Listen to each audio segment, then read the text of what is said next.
Hi, so paano tayo magse-search ng company dito sa Security Exchange Commission and bibili ng documents if need natin. So, dito sa company name or SEC registration number, type ka lang dito.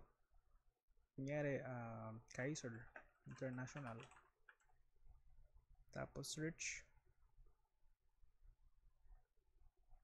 Then scroll down dito. I-click mo to.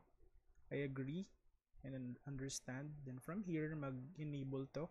Search. Yan. So, ito siya. Kaiser International Health Group Incorporated.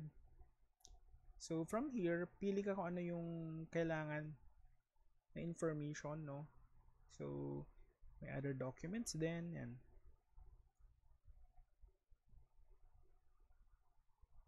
Let's say, for example, ito. So, meron siyang pricing dyan. Plain copy, authenticated. Pag plain copy, mas mura siya. Tapos, pag i-back mo,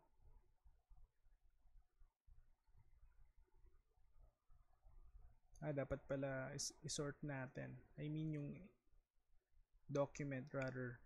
Kunyari, ito. So, nandito siya. Okay, pag authenticated, mas mahal siya. Ito, select general information, pili ka lang dyan. Tapos may price din siya dito.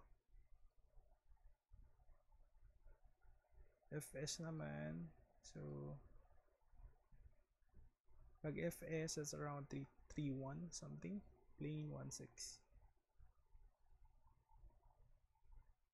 Yan, dito ka magse-search basically. Kunyari, ibayin natin. Then turuan ko rin kayo if paano mag-search doon sa Insurance Commission naman. So ito yung for IMG.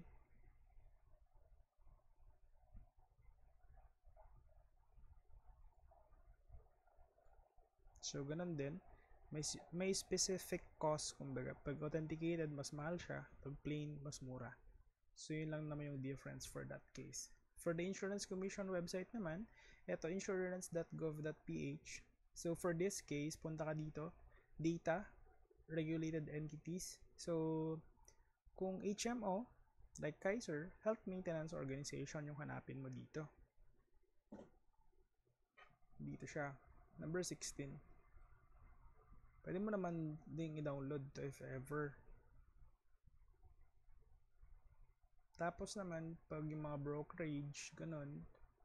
So, dito, brokers, insurance broker. Yan, medyo marami rin ito.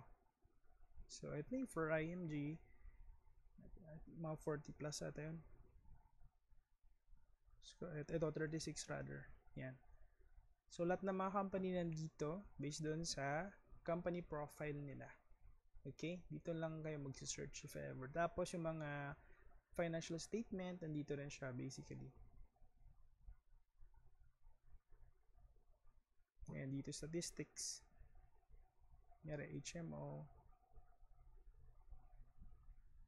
Yan, yung mga performance nila for the past quarter, nandito siya. Pwede mo i-view dyan. Then, you can track it here. Okay, ganun lang po siya.